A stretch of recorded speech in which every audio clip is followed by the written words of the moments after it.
Bali. Sumpah yakin aku meguru karo kowe Mas Gareng. Meguru ya kena ning jer Basuki mawa Beo. Maknane piye? Lakone Panjangka kudu nganggo pangorbanan. Tegese maton kowe gelem ngetokke dhuwit 200.000 tak ajari kaya kuwi mau. Aku ora dijajar. Mbok anu bedhekan kodhok ae ra apa-apa. Wis ora iso. Gelem 200 ra gelem ya 200. Nyo. 200. Neng diajari tenan lho. Oh iya beres.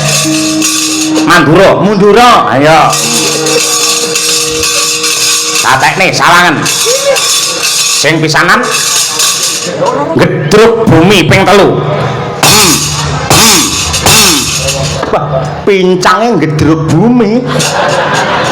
Nyepeleke ora gelem apa ya tak lunga meneh. Aja aku gur makcul ki mau spontan ora. Siap guru. Sawangi ping 3 dhisik. Bar kuwi maca rapale aja ditulis ning diapalke dieling-eling.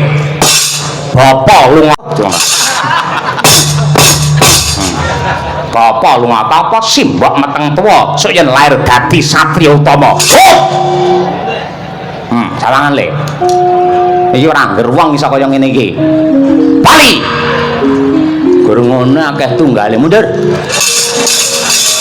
Sapure ngono dadak ngetokke dhuwit 200. Gedhe bumi no? Ya. Oke. Ping 3 nyok. Pancasilae 5. Rapal aja diayal. Gelem ping 3 ora gelem ya ping 3. Telu ki ana manane ya kuwi kelahiran, kemantenan, kematian. Oh ya. Oke. Kono. Bar kowe piye? Mula dieling-eling kopyor sirahmu ki ora. Bapa lunga tapa simbok meteng tuwa sok yen lair dadi satriya utama. Piye balene aja cepet-cepet ta. Bapak piye bapak? Bapak lunga tapa, bapak lunga tapa simbok meteng tuwa. Oke, terus sok yen lair dadi satriya utama. Oke, bareng ngono kuwi tok. Bapak lunga tapa simbok iki do meteng iki. Aja nesuk ngalih lho. Sida, ya sita jenenge rapal wis ngono kuwi. Wah, wis kaya rati nemu nalar. Bapak lunga tapa simbok ditengi wong. Ayo. Bablak kowe. Bapak lunga tapa simbok meteng tuwa sing lar diswama ngono. Piye? Sing lar dari Fatma ngono. Oke. Bapak lunga tapa simbok meteng tuwa sok yen lair dadi satriya utama. Oh. Oke. Bali. Terima kasih kakakku. Aku iso balekne wujute Candrasa kaya ngono kuwi. Elak temenanan. Bapak lunga tapa simbok meteng tuwa sok yen lair dadi satriya utama. Oh! Bali. Oke. Bapak lunga tapa simbok meteng tuwa sok yen lair dadi satriya utama. Oh! Agak maju ke depan. Oke. Agak maju dikit. Oke, menunduk. Oke, nyamplok ndase Gareng. Bongko ndasmu kowe. Ngogur ngelmu bapak lunga tapa 200.000 lho. Lemu itangan karo dulur nek kebangetan ngono. Neng. Mosok sampluk Candrasa ngene bongko. Neng. Anak Semar kowe jare mbiyen iki gendruwo. Parandene kowe iso mati iki piye? Neng.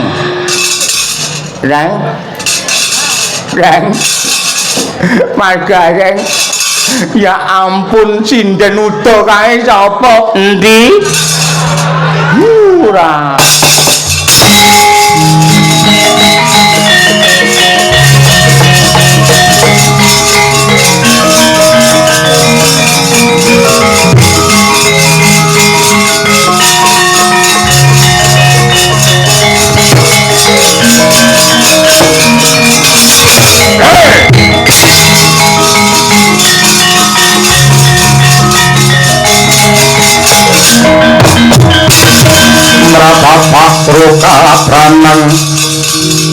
Ngidit wada mlintir kumbala Sukawi jiling sabda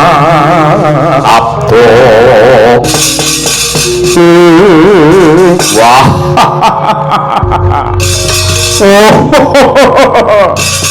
Warasata Kurawa mengrembyah kakean cacah ngredo kakean jiwa yen ora satriya Banjar Junut Dursasana sing magut ana palagan ora bakal rampung perkara iki. Kurawa, bongkok ana gamanmu gulung ana genderamu.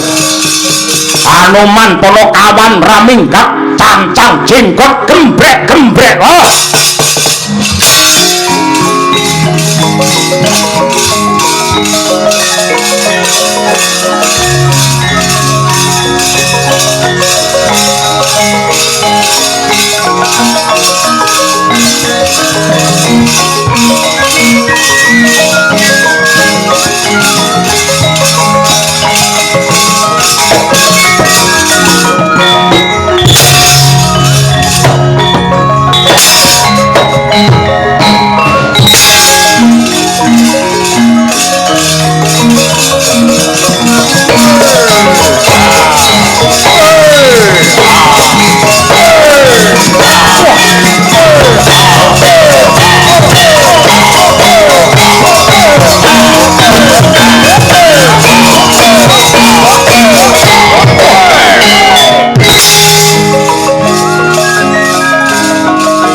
Nembang tak ngoro mundur sahabatnya dengan Tuhan untuk cutik murah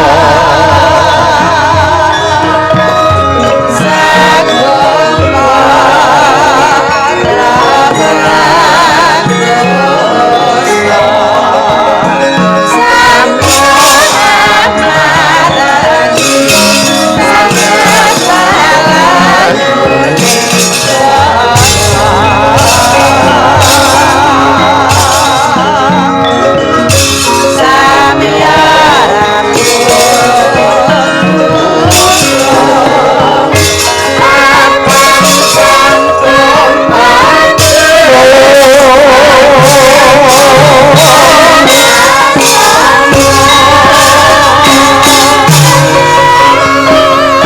nengkong kain kawangan Suralaya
ramyang jagat witan moyo-moyo jagat kilen yekti dudu sunare surya candra ndarumyang kartika ananging gumelare kahiwangan Suralaya ya ing jungkring saloka kepareng lenggah wonten ing bali marju kundha manik nenggih tetungguling para dewa ingkang abebisik Sang Hyang Girinata Giripati ya Sang Bathara Guru ing malih keng mangke kadhet dening kamitiwaning dewa Jawata ing Sidik Pangudal-udal Sang Hyang Narada miwah Jawata ing Salendra Bawana Sang Hyang Bathara Indra ya Surapati kedadak burakapan jroning penggalih Sang Pasopati dupi mulak prapane widodari panggoda pangrencana saking kahiwangan dandang manguri nenggih Sang Bathari Durga ya Sang Permuni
lir sapada temiling hangulati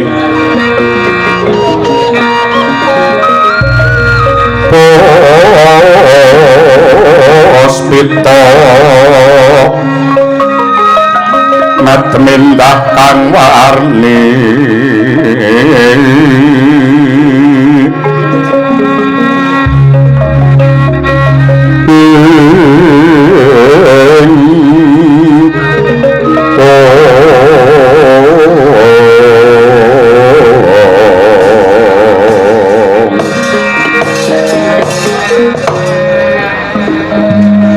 Sungkara sidam sekaring bawana langgeng ulun waspadake ingkang munggah ana ing bali marcu Cundha Manik widodari saka kahiwangan dandang mangure Bathari Durga padha winantu Basuki lan prayoga anggon mulungguh Permuni Nggih sangat dibukulun ngaturaken panuwun ingkang tanpa upami pangaras mboten kirang sekeca anggen kula sowan ngabiyantara mboten langkung sembah pangabekti kula mawan tumantu kanca sandhap cenila paduka sangat dibukulun Ya Durga ndak tampa gawe bombong rasa.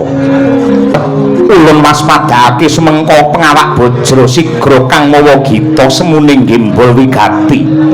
Ana parigawe apa Durga? Kawula nuwun sewu yektosipun malih-malih menapa saderengipun kula nyuwun Guni Samudra pangaksami dene kula nilar tata krami sowan wonten ing kahyangan tanpa piniji dening Paduka Sang Hyang Girinata. Katurwuning beleri palesungguhan samangke Semar menika damel moga malih. Semar menika damel bab ingkang anjalari dumateng anak-anak kula ing kahyangan dandang mangore bangsane bergasaan jeng setan priprayangan ilu-ilu banaspati sami mboten kiyat kados kawlagar ingkang dados angganipun kados kobar dening geni muruk karana patrapipun Semar anggenipun dinesamake mapan wonten ing Gunung Tidar nganti dumateng para kawula rinten dalu tansah nyambung raos kaliyan Gusti ingkang Maha Kuwaos nindakaken puji dikir kidung suci lan mantra rahayu satemah dadosaken dumateng anak-anak kula menika nemahi katriwandan pukulun manut kabar ing sampun kula tampi Semar anggenipun makarti kados mekaten menika gumuntang ngantos sunduling tawang kanthi gegayuhan nenggih nedya mbangun kayangan. Patrapipun Semar mbangun kayangan kala wau menawi saking pamandhe kula sami kemawon kaliyan ngilani penaja Paduka. Wani kaliyan panguwas Paduka nedya ngesuk dumateng palenggan Paduka pukulun. Menawi ngantos Semar boten dipun lereni anggenipun mbangun kayangan menika sami kemawon nyepelekaken dumateng Paduka Sang Adi pukulun Bathara Guru. Mangan cara kuning angin kukur kraning ngarako kur nitarat kakiri-kiri ora bumi prakempita padula mangamba amba udan treswar lan lesus sindung riwut magenturan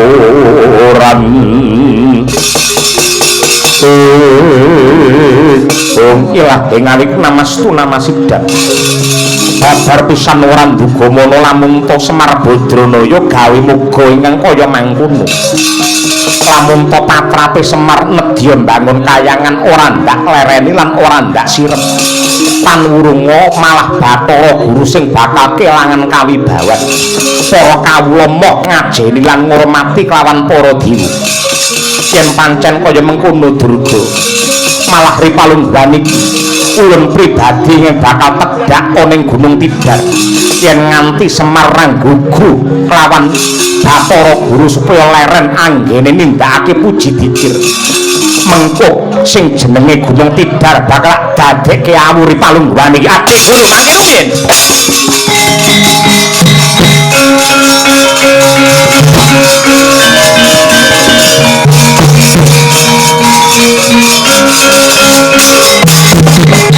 Dewa Utoto marang kang goreng perang Udhane arum-arum ngendalo ngawiyat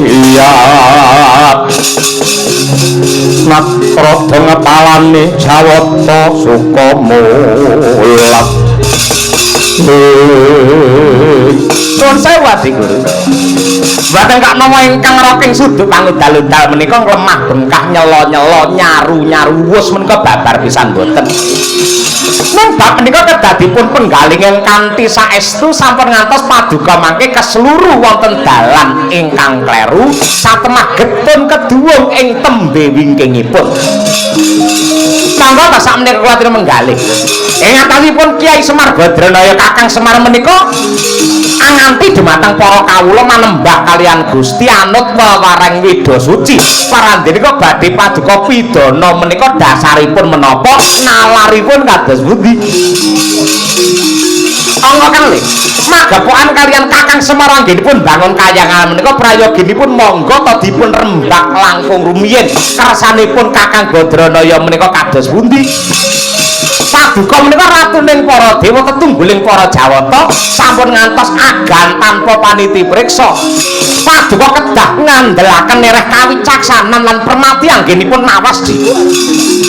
Kakang Narada menika sampun dados keputusan ulun yen ngantos Kakang Narada lan sinten kemawon para dewa badhe wani lan ugi nabrak lawan menapa ing dados dawuh ulun nyuwun pangapunten tinimbang nyepek mripat lan nrimpeti lampah kula prayogi leren kemawon saking golongane para Jawata. Iki sesane.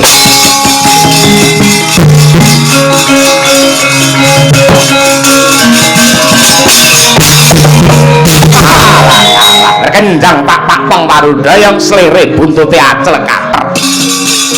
Anggere ana sing beda panemu, ana sing beda gagasan banjur disebratake disingkirake. Wah, menika sae di menika. Sae. Nggih.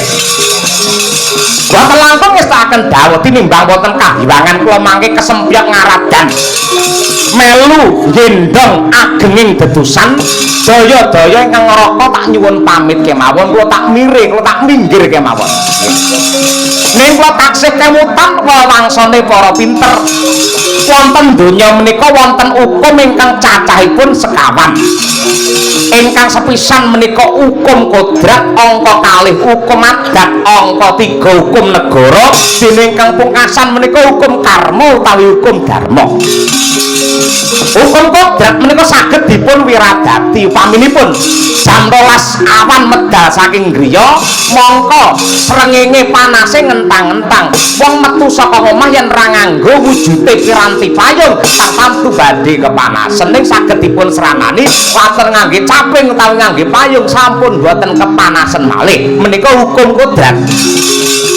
Angka kalih hukum adat menika ugi saged dipun wiradati contoh wonten salah satunggaling desa anggenipun ngawontenaken merti dusun mesti mujuti ingkung kebo kinarya sesaji ning gandeng kebo larang regane mila saged dipun wakili boten kudu kebo tenan ning tuntut gedang menika disikili papat saka pring diweni sungu saka pring niku wis muni kebo danyange ya wis ora protes.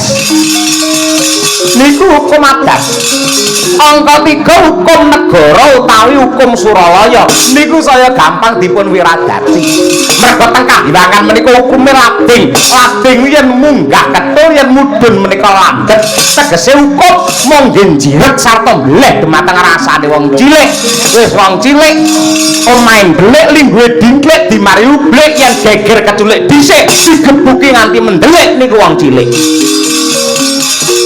Ning ingkang pungkasan hukum karma utawi hukum dharma niku hukuming tumindak. Sapa nandur bakal ngunduh utang bakal nyaur sing dandake bakal ngenggo. Main ngantos wonten bebendutung gak waru Narada melu-melu.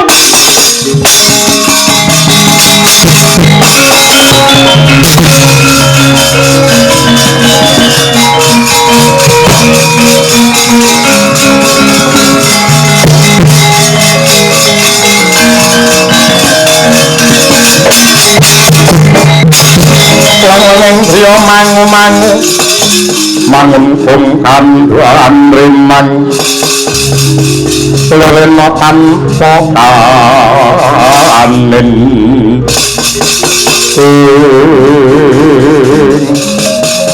Batari Durga wonten dawuh pukulun malah kanthi Kakang Narada sumingkir saka kahiwangan wis ora ana ingkang bakal nyandung crimpet laku nanging gandeng lamun to Semar kuwi bakal dipulosara tartamtu momongane para Pandhawa ora bakal trima mula prayoga ripalungguhan iki andung gawe perkara patine Semar mengko ana tangane Bathara Guru nanging lamun to nemogane para Pandhawa sakmutuhe tak pasrahake kelawan jeneng kita Durga.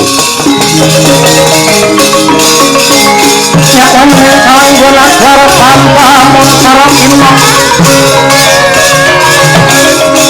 imam lekon nang kurung para tenan padang asoran matahari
undang anjing lan nyeklap kelap katon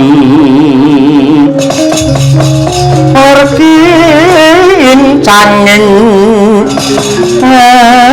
alis risang maweh gandrung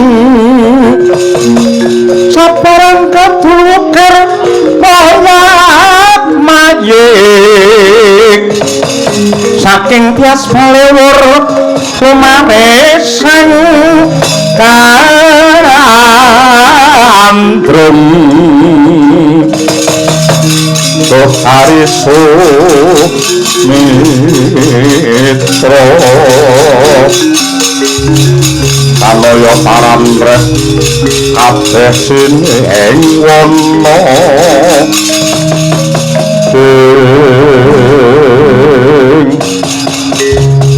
Nuwun sewu Kanjeng Ibu Batari Durga ingkang putra pun Diwasrani kaliyan cumadong dawuh kula ingkang putra pun Kala Durgangsa cumadong dawuh Kanjeng Ibu Batari Durga Diwasrani kelawan jeneng sira Kala Durgangsa nadyan ta apa kang dadi pamotah lan uga panyuwunku marang wong tuamu ya kuwi sang jagat Girnata dikabulake panjenengane saguh lan sumanggem bakal ngrampungi Kyai Semar Badrana yanggene reka-reka mbangun kayangan nanging lamun tono mogane para Pandhawa ndak pundhut kanthi banget Diwasrani sakwadya balamu saka tunggul Malaya aja nganti mangku tangan kabeh kudu cancut gumerga tumandang lan makarti mun inggih lajeng ripalungguhan samangke kula sakwadya bolo kedah bidal dateng Gunung Tidar Kanjeng Ibu ya pancen kaya mangkono Diwasrani kula kang mangkono siyaga ing diri sawiga ing gati aja nganti nguciwani sing diarah Semar mati Pandhawa ya melu ringkes kabeh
mandraning sang hyang jagat pratingkah ngambah dirgantara mesat nganti kaya lintang aliyan kanthi ingkang cinarita ing tansah anyadang sarta anyadong pengasihing Hyang Agung Kyai Semar Badanaya miwah para putra-putra Ki Lurah Gareng Petruk miwah Ki Bagong ingkang samiya sendhon sesindenan angrengga endahing putri saking Surakarta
matur sembah nuwun.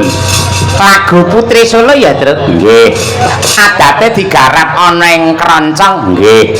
Digarap nganggo gamelan ya kepenak. Lah nggih menika gumantung penggarape. Ampuhe gamelan iki kados mekaten menika Mas Gareng lho. Malah nuwun sewu menawi kersa nyinau, kersa nteliti ingkang kanthi permati. Gamelan menika simbole persatuan dan kesatuan. Bhinneka Tunggal Ika menika mapanipun wonten ing gamelan. Nah. Kok iso, Truk? Ya Sawangen.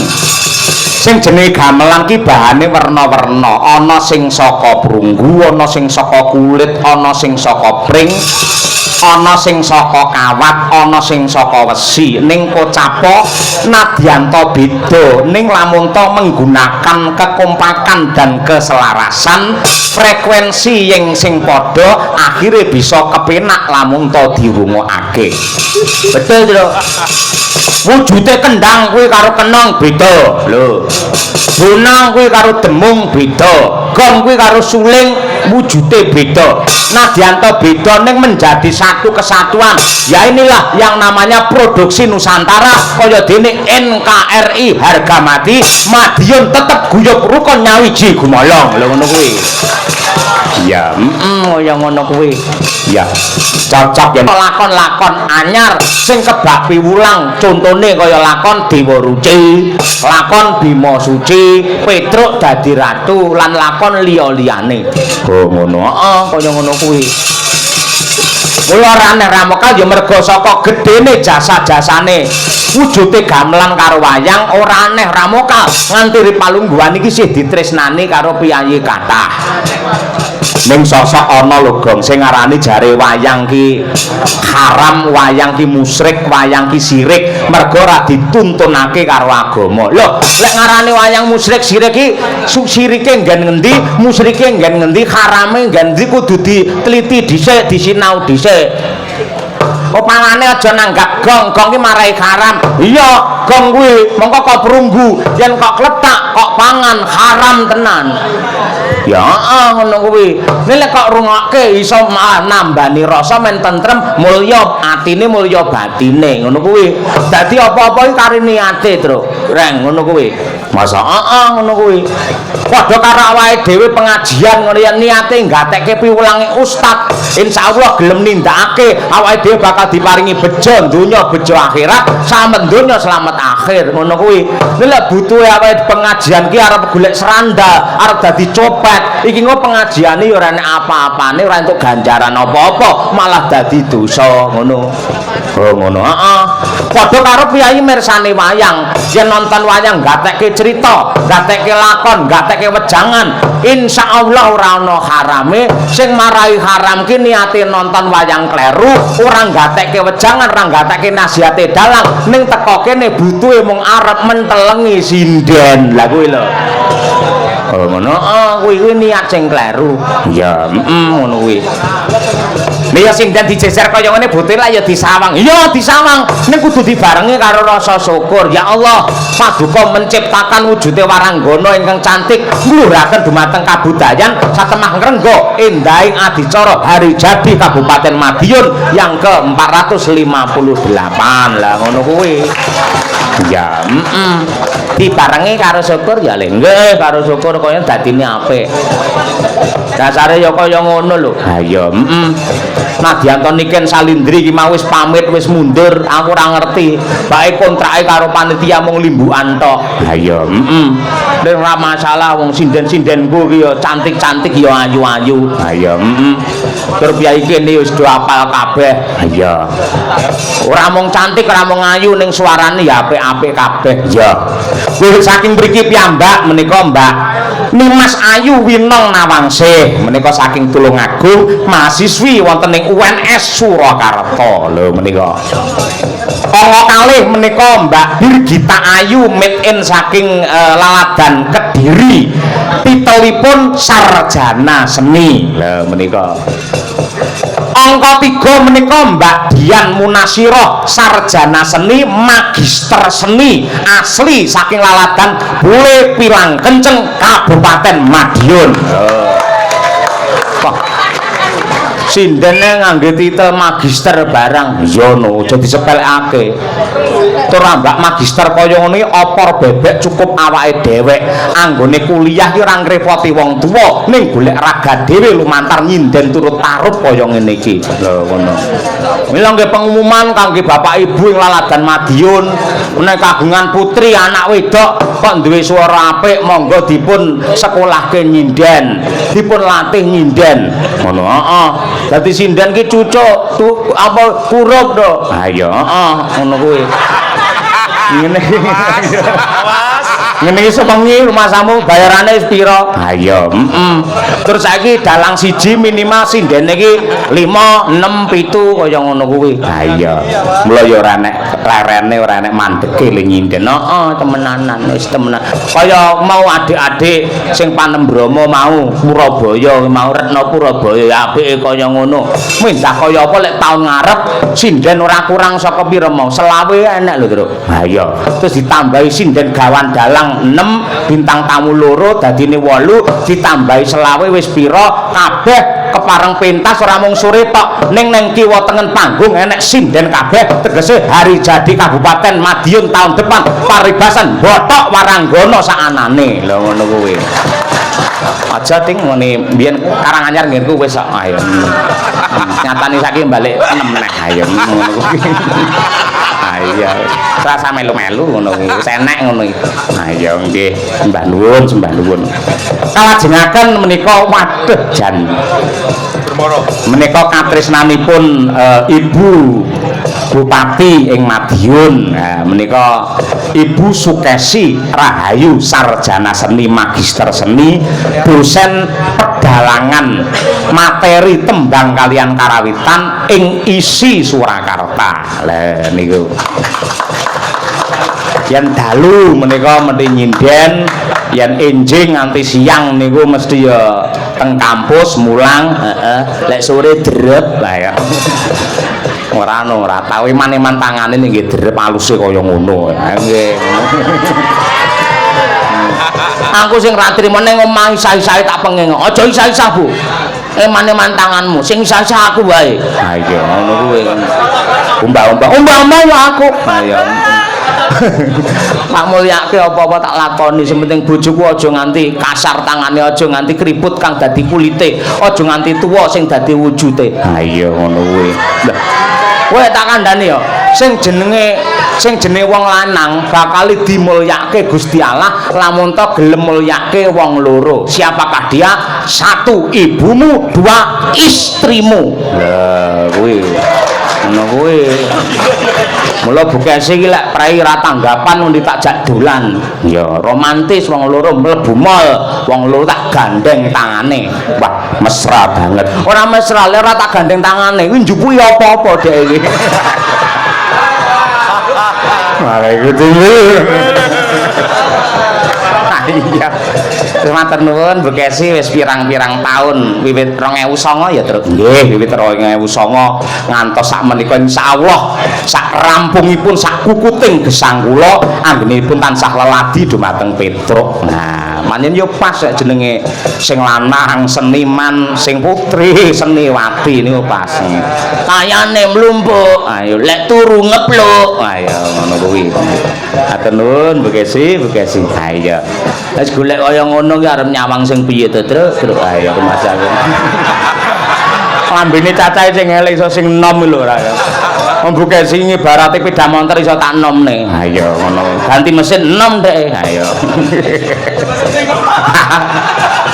arep matur apa Bukesi sonten wau dereng matur menika katresnanipun Pak Bupati Pak Wakil lan sedaya para warga masyarakat Kabupaten Madiun nadyanto genduk niken sampun geser ning ingkang lenggah tasih kathah tegesipun Madiun adalah tolok ukur penonton terbaik di Nusantara niku Ngaten napa Bukesi Kula badhe ngaturaken matur nuwun ingkang tanpa upami dumateng Bapak Bupati, Bapak Wakil Bupati lan sedaya warga masyarakat Kabupaten Madiun awit katresnanipun panjenengan dalu niki bojo kula sing ganteng dhewe saged sowan mriki malih nglipur panjenengan sedaya ing adicara hari jadi Kabupaten Madiun ingkang kaping 458. Mugi-mugi Kabupaten Madiun semakin berjaya, semakin sukses, semakin sejahtera warga masyarakatnya, semakin amanah para pemimpinnya. Amin. Matur nuwun. Wah, pancen bojoku lek kon ngomongi pinter ora umum. Mula biyen nganti saiki aku le sayang ora umum. Ayo nggih. Cerdas, pinter. Ayo. Enak lho wong wedok ayu kuwi ola-olo ngono. Dik, ngono. Ayo nyapu. Ngono ayo. Wah, bugasi temenanan. Wah, jan. Nggih. Tapi malam ini kamu juga cakep banget kok. Bener. Teh kaya Kimura ngelem dalang sampean ora. Jenengan bagus lho Pak Dalang. Hah? Bagus. Lek sampeyan kanggone sampeyan ora ngono kuwi. Lah golek kaya apa to Bu? Kari dibarengi rasa syukur. Para kiai lak paring dawuh ya. Pripun? Upamane aku metu saka ngomah, ndelalah ning dalan petuk karo wong wedok ayu, dhuwur, mengko rambuté ngandan-ngandan resik putih. Lek ngerti wong wedok ngono ki sebagai lelaki beriman, kudu langsung dingkluk astagfirullahaladzim mulih terus nyawang bojone. Nadyan kaya ngopo lan kepiye tetep ayu bojoku tinimbang wong liya. Ngono kuwi. Biyen tau to dolan ning Solo pas malam suro kae. Masyaallah ngerti wong wedok ayu tenan. Wah, ayune kaya ngono aku langsung mulih. Aku nyawang bojoku terus. Pancen ayu sing ning dalan mau sih. Ora ning batine tetep ayu istriku. Nah iya, cocok lek ngono. Heeh. Sing digoleki ayu lahir nganti tekan Paten. Ya ngono kuwi nggih. Terus Mbak Trihastuti Retnawati. Waduh iki saiki dadi muslimat. Wah ya weh tenan. Ayo jan anggere ra kumat ya muslimat. Ayo. Kena pengajiane malam Jumat dek Rebo wis mangkat. Ayo. Apa nek pengajian kok gladi bersih ora. Ya wis ben men apik kok ya men becik kok ya nggih. Menika saking Laladan Ngawi. Ingkang minangka pamungkasing Paseban menika Mbak Lia Sundari saking Seragen. Ya Bu Kesi, mumpung iki tasih kathah ingkang keparenggah, dasaripun dipun tenggani kalian kadang kula sepuh saking Karangjati menika Ki Dalang Joko. Klenteng utawi Mas Joko Widodo. Wah iya wis diaturake tembang sing apik sing kepenak. Mumpung ya iki spesial iki terus. Ha iya. Biasane wayang iki tak gawa tak jejer kiwa tengene dudu iki. Masa heeh, kae wayang-wayang koden. Ha iya, Nek iki wayang berlapis emas kabeh. Ha iya, tenan heeh kuwi. Nek lapisane emas kabeh semono mbane urung karuan iso metu setahun pisan. Iya. Ku persembahkan untuk warga masyarakat Madiun dan Bapak Bupati serta Bapak Wakil Bupati men cetha iki lho tinggarane leluhur sing ampuhe kaya ngene. Ha iya. Nggih, sembah nuwun tanpa upami, nggih. Bu Kesi, ayo nembang sik Bu Kesi coba kaya apa. Nggih. Nggih, coba. Niki pun tuwek, dadi lagune nggih sing lagu sepuh-sepuh mawon. Ora iso, Mbak Sepuh ning semangate kudu enom. Sampeyan iki ibarate srengenge tak ibaratake jam 12 awan niku lho Bu Kesi. Napa Sik panas-panase Bu Kesi sampeyan iki ngono kuwi. Ayo coba yen ora sinom grandel Bu Kesi no ora marem. Nah iya coba kaya apa Karo diman-iman Bu Kesi suarane. Nah iya jan. Nano.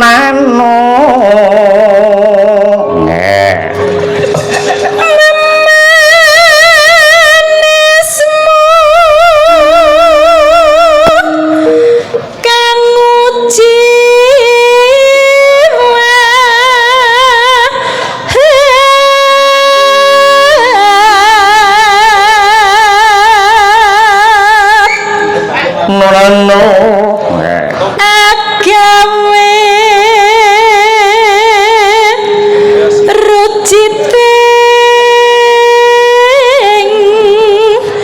gale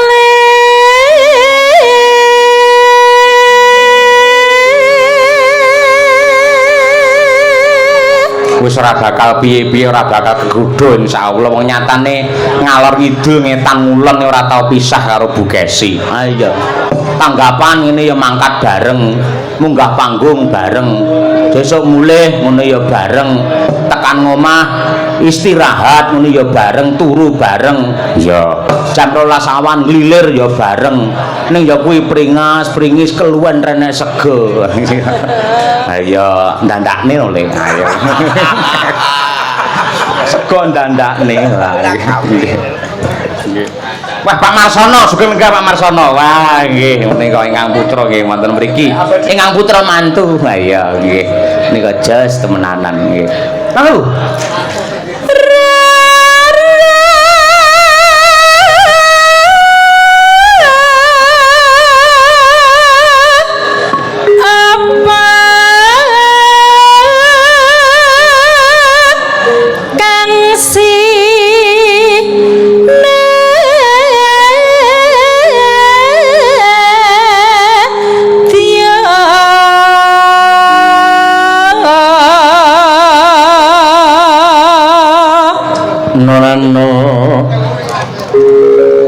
upama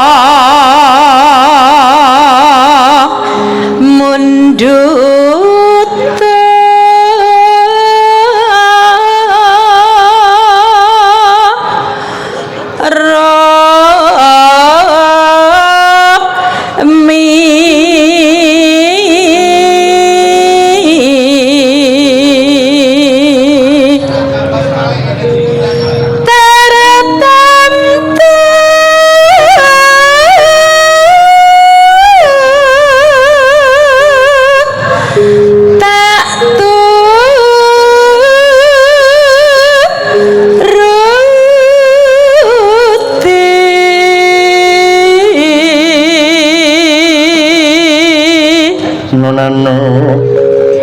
ibarat wong numpak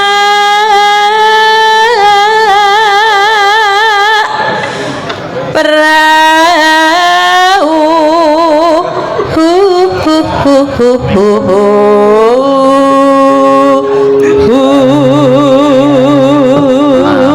oke sing mari aku kedanan bini cengkok ngene iki lho to. Wis plorotan ngene. Lho, sampean ya kulino melorot lho. Cengkoke kuwi lho, Bu. Ora ya nggih. Wah, jan. Isen aku Pak Bupati guyu lho isen aku. Iya, gumujeng kok guyu ora. Gumujeng ae. Nggih. Nggih. Lumamba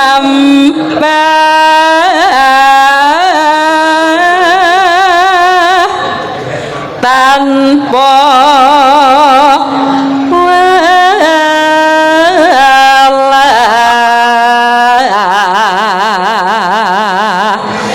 neng madyane jala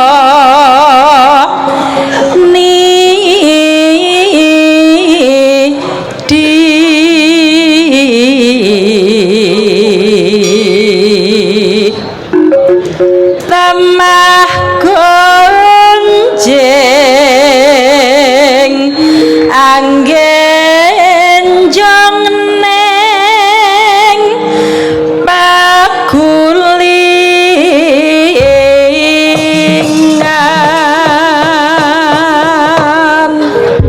Alhamdulillah wilujeng sekolah.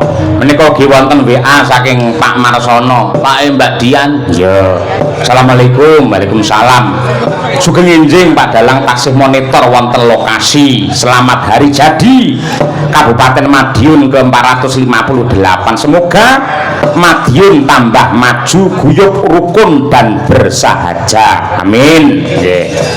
Ugi saking menika kadang kula Mas Joko Saptono nderek nyimak saking Cikarang. Mugi lancar ngantos paripurna. Nggih, amin ya rabbal alamin. Ugi menika saking Pak Ngadinu. Saking laladan Pondok Ungu Permai Bekasi kepareng monitor sembah nuwun. Ha iya nggih.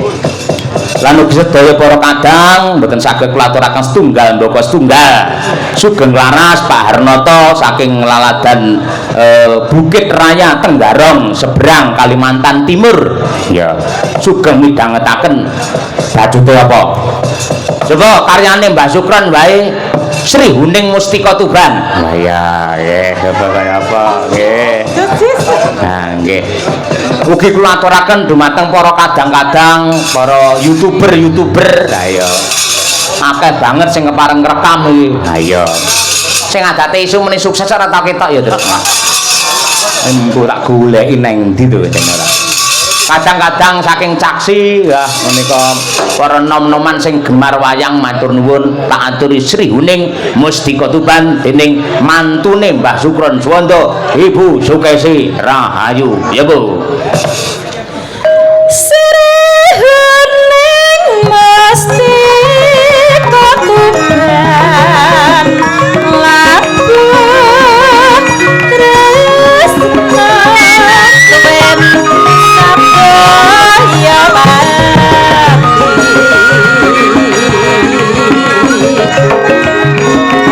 marang Raden Wiratmaya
niki lho ingkang sami mirsani tasih kuatah sangat.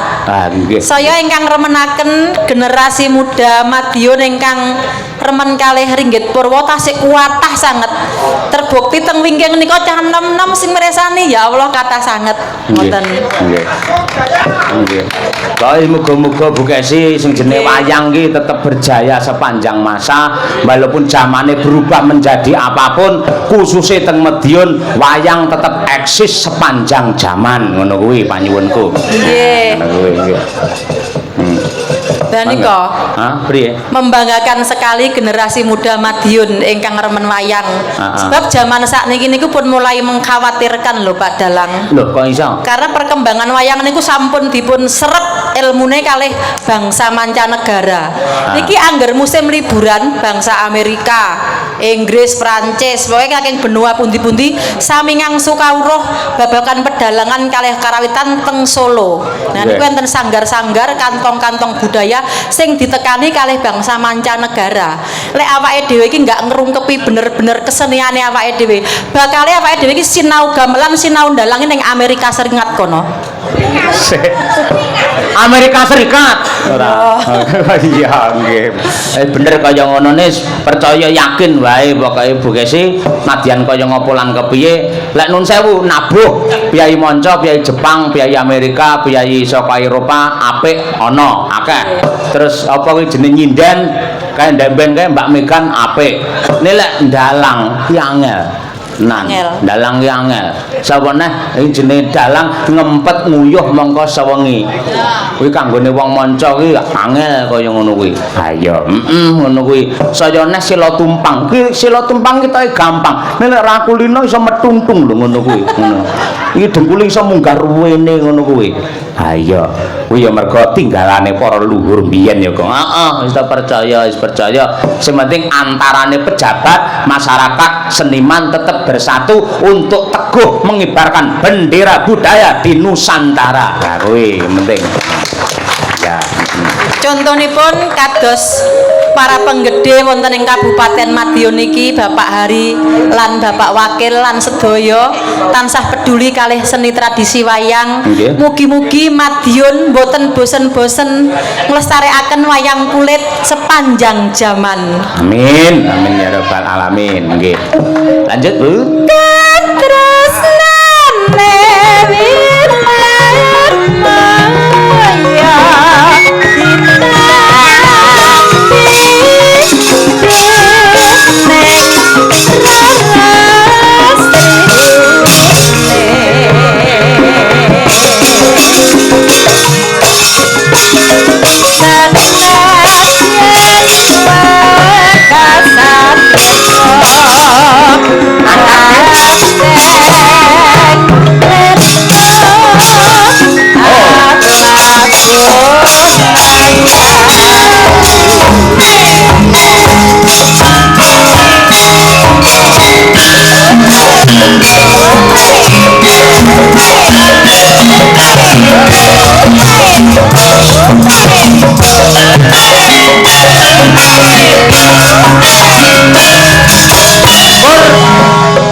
Matur sembah nuwun. Nah, iki nyuwun pangapunten, Gong.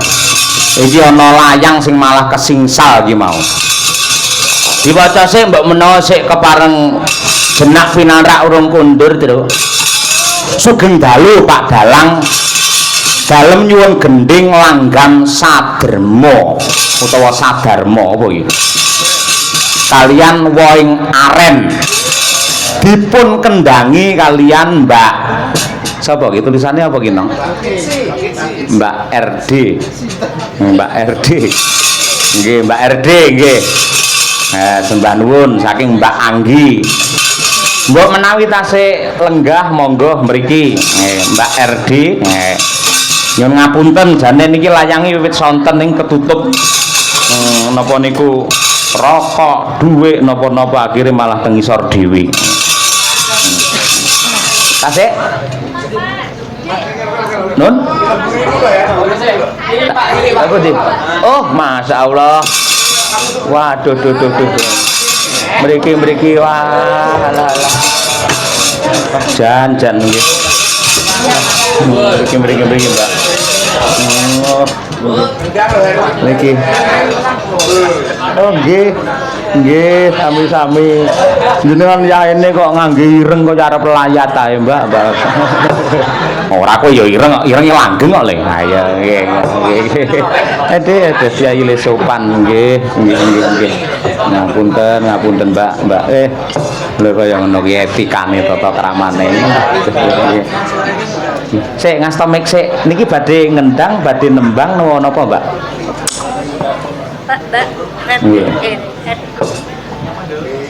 Nggih, Pak. Nggih. Badhe ngendang. Nggih. Monggo kendange gedhe niku karo sampean. Lha pripun? Mboten napa-napa. Mboten napa-napa. Asma utawi nama lengkap sinten? Tia Prajayekti. Praja. Alon mawon ora kula niku wong tuwa. Tia Prajayekti. Tia Prajayekti. Oh, nggih. Daleme pundi?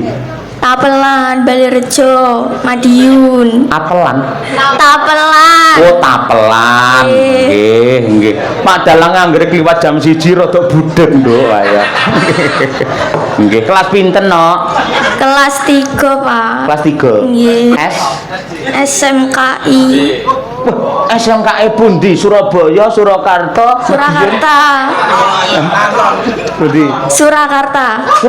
Wah, alah. Cocok. Ngati-ati teng mriko. Ayo. Kula mbiyen iki dadi korban. Ayo nggih ngene. Hati-hati ya nduk teng mriko. Nggih, Bapak. Ya, pokoke diniati tenanan le nyecep kawruh. Ayo. Nggih. Semenanan. Tasile lho. Oh iya, ayo. Nggih, coba kaya apa? Nggih. Napa sik niki? Langgam Saderma? Nggih. Sing nembang sinten Saderma? Mbak Dian. Oh iya Mbak Dian. Coba kaya apa? Ha nggih. Iku nduk sayu. Nggih. Jarike apike kaya ngono ora. Ayo. Oh iya. Elok tenan ayo. Cah cilik-cilik do ning panggung marahi seneng ayo. Mbak sesuk malam mingguan ayo go dijak kabeh. Termasuk dirga. Ayo. Aja kesel kabeh le nabuh le dirga nabuh ora nggih. Nggih. Non? Dites. Cobi swantene nduk. RD ayo coba. Sone piye? Ayo. Nggih. Deng ayo. Ayo. Nah, tung. Ndalendep mah. Wah, nggih pun mungel nggih, Pak nggih. Ayo.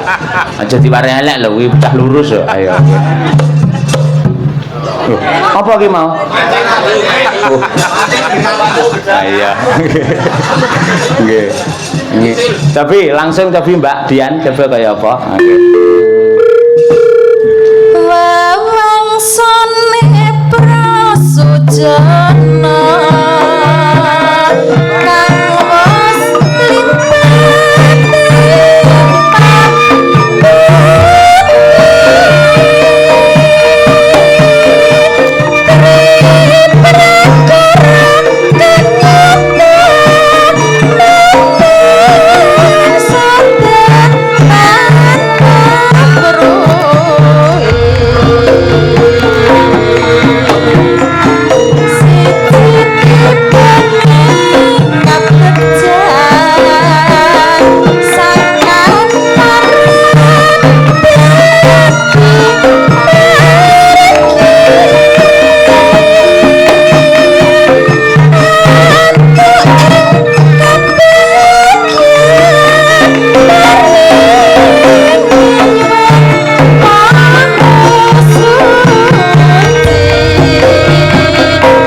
apik lho kuwi ora gampang lho kuwi kendangan cara selo kuwi. Ha iya ngono.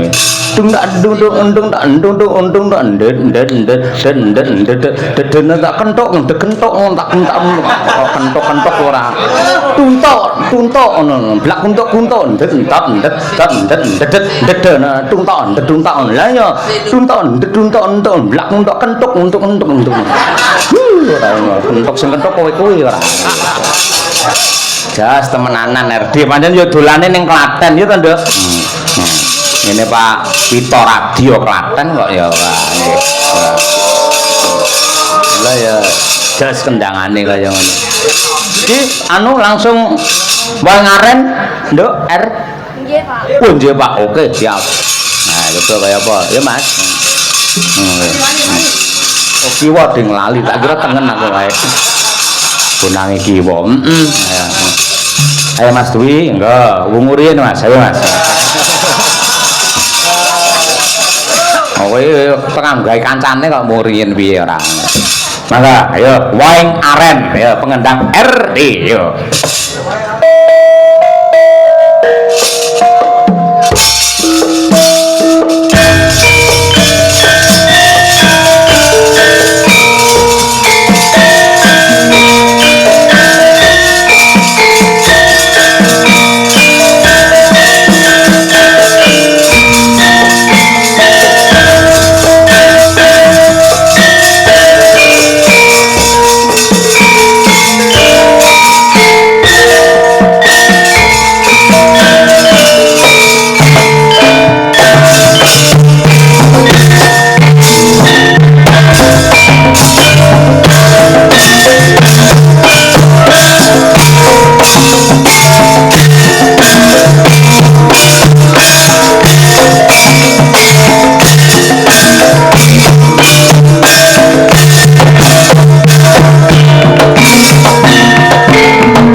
Alhamdulillah iso mandek ya, Tru. Ah iya.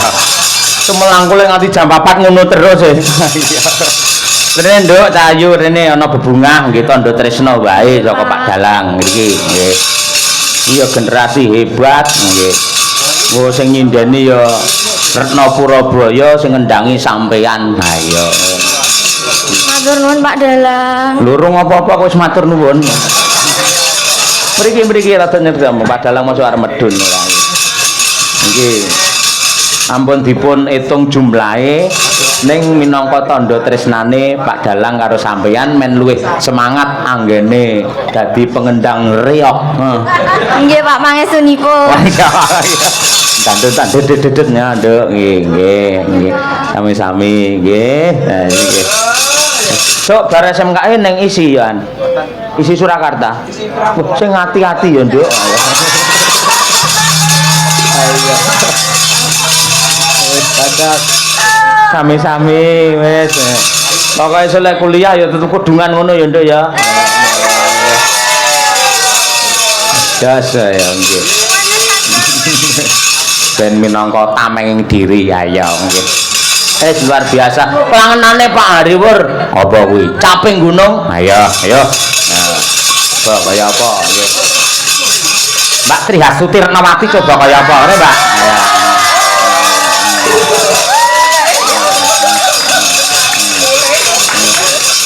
Iki ora sampeyan ngono Pak Bupati ora rena penggali. Lek gur ngrungokne swara sindan-sinden biasa iki Pak Bupati iki ora nggumun. Iki tak golekne sinden sing terkenal dunia sampai akhirat. Kula isine Pak Yoyo. Hah? Isin. Sebabe apa mung sinden kok isin penembang? Mboten napa-napa, kula sakniki kan pun berubah. Berubah menjadi kata. Lah tadi turun tadi berubah lho Pak Yoyo. Terus dapat hidayah. Wah iya. Syukur tadi syukur aja. Dene wong e umure saya akeh ora ndelungsungi kaya ula. Iya. Bareng dituturi dek iya. Ayo itu. Ngadeg. Ayo itu kaya apa cuman. Iya. Nggih. Pak Yoyo. Nggih. Sampeyan lagi toke apa kok anggap apa rek mau utawa rambut dadi aurat, ora apa-apa selek nyinden tutupi nganggo helm, ora apa-apa. Boleh Pak Yoyo. Oleh ngono. Nggih, mulai besok saya pakai helm nggih. Heeh, ning aja lenggo ning kene, ning ngisor gendot ya. Ah ya sinden helman ayo nggih. Sesekali boleh toh Pak Yoyo, ndak Oh, iya, apa-apa. boleh. Wah nggih sampean bebas arep ngopo wae bebas. Variasi. Iya. Variasi. Langsung ya Ti ora apa-apa ya Ti. Nggih, langsung mawon. Langsung mawon ae. Kula seneng cepet mawon Pak Yoyo. Soalnya isin kali Mas Joko niku. Pundi Mas Joko? Mas Joko kelenteng. Oh, alah Mas ayo. Napa Pak Yoyo riyen Pak Joko riyen diunggah nih. Kan ngendang no. Oh nggih. Sapa ngerti iki ya lulusan SMKI ya mbiyen. Monggo Pak Joko. Mas Joko. Wah, pung petuk lho nggih. Sampeyan sindene to adate ya sampeyan sing ngaturi. Nggih. Ayo. Mas Joko kelenteng monggo katuran pinarak. Nggih. Engko nek gak sopan gak dijak meneh lho. Ayo. Mas iki. Monggo. Tak ding tak cilik eram. Ayo. Cuwilik uwireng kemaki.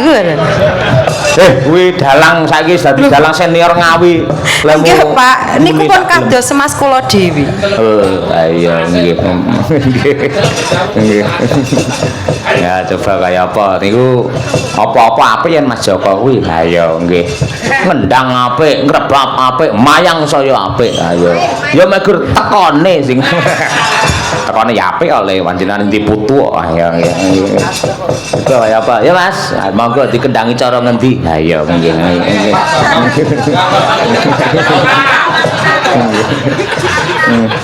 Jadi wis siap Mas Joko? Sampun siap. Oke, enggak ya.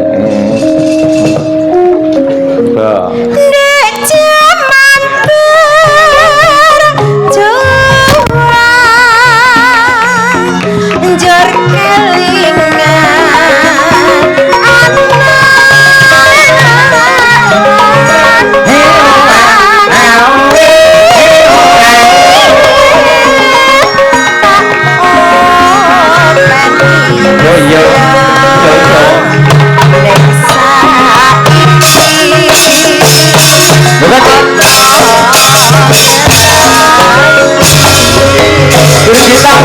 Sayang ayo bekto tolong aku langsung aja ayo.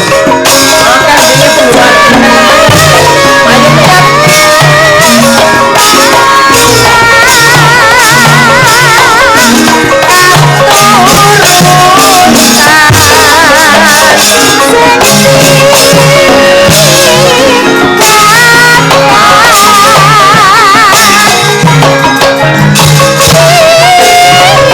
Inilah dendeng sawah.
Tresnan kagem Bapak Bupati klangenane iki ya kuwi caping gunung ya. Matur nuwun Mas Joko Klenteng sing wis kepareng ngendangi para bedhaya-bedhaya iki mau. Nggih. Matur nuwun karo Sindan